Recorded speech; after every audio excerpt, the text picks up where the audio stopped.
Hello, my name is Caroline Patton, and today I'm going to be demonstrating how to do peer editing and review in Microsoft Word that tracks the changes you make as a proofreader or a teacher, proofreading or grading papers.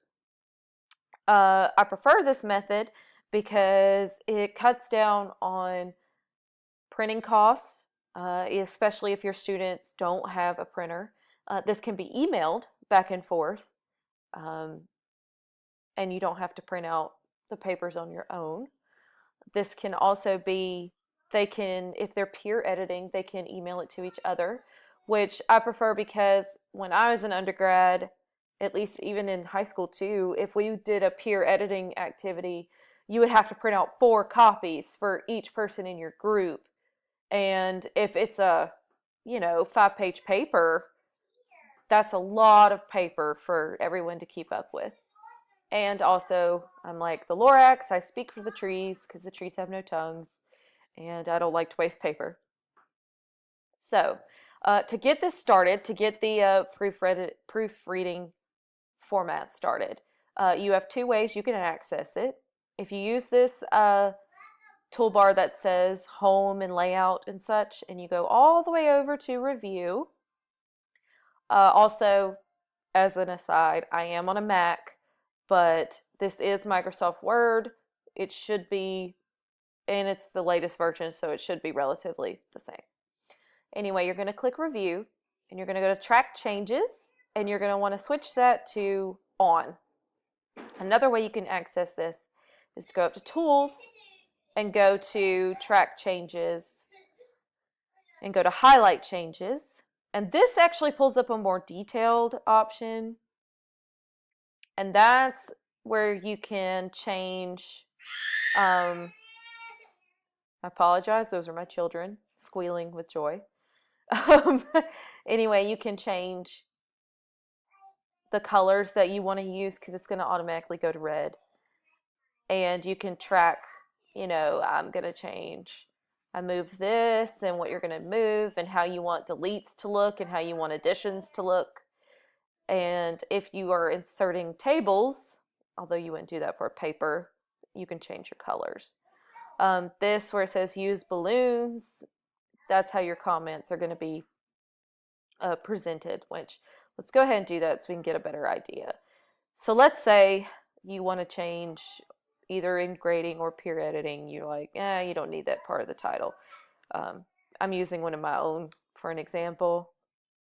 And this is how it pulls it up. So over here is going to show you what you did and when you did it and who's it by. Now, if you want to change that because it's using my husband's name because this computer is registered to him, you go over to here where it says show markup and you go to preferences. And it's going to pull up that again and you can change the color. And there is a way to change the who authored it in this bracket too. So keep that in mind though, if students are turning in peer edits, it may show up like the parent's name, but they can change that through here. So what this pulls up is what you did and when you did it, and then it also has a check mark and an X. Once you get your paper back and it's been proofread and edited, and you want to accept the changes that someone has made, the check mark accepts the changes and the X rejects it, meaning, no, I don't like that. I want my whole title, and see, it'll add it right back. Now, when it wants to add something, it's not always going to pull up that window. See, I misspelled Shakespearean here.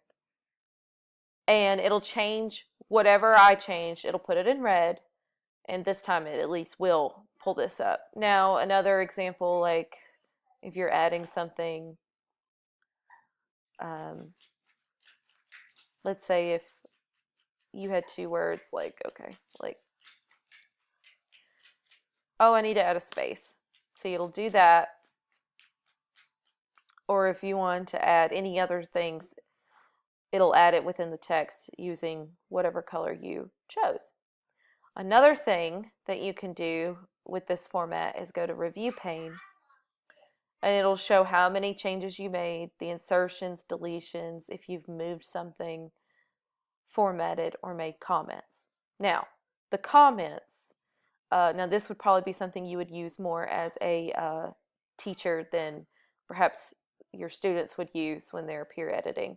But if they want to make a comment, like, I don't understand what you're saying here or something, like they can highlight what they have a comment about and go to new, and it'll pull up the pane, and you can type in this, like, this has too much summarizing or something like that, and it'll add that in there. Another thing you can do is it'll track any changes. So if they're having issues with MLA and you want to track that, like, let's say, well, my margins are, I think my margins are, yeah, they're set. But if they needed to be changed, you can change it, and it'll mark it at the top, formatted, and it'll say what it did. Another thing is this where it says document and permissions. You can add multiple versions of the same paper. And I don't mean, like, this prevents you from having Morris Rough Draft 1, Morris Rough Draft 2. This, you can put all the versions in one document.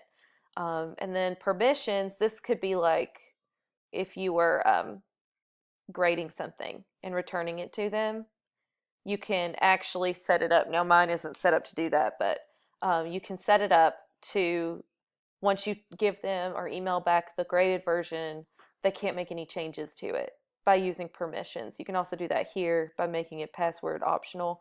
But I think if you make it password optional, it makes it where they can't access it at all. What's also nice about this is I know turnitin.com has the same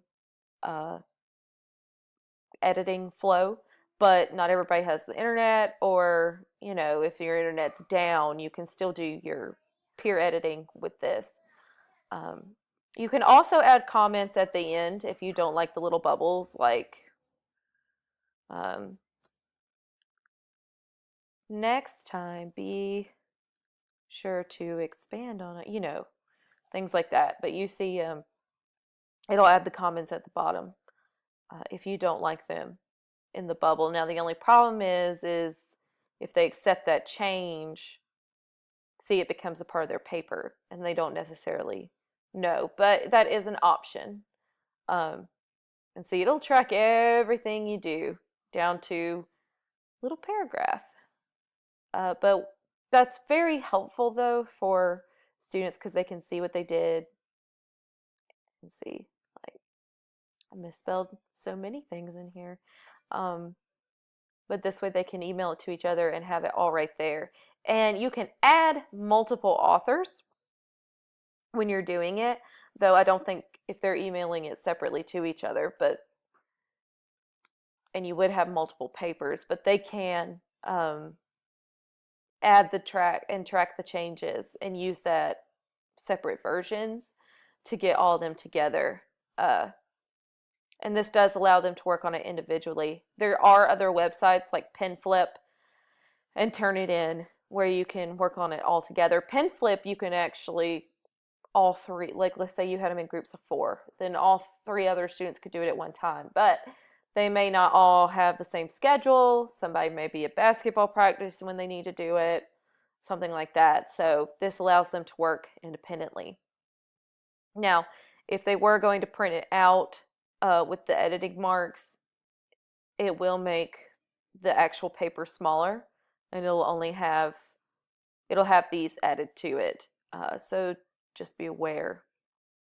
But I do prefer this to printing it out and having them do it on pen and paper because it's less tedious, and they can see it in the paper and they can pick it apart.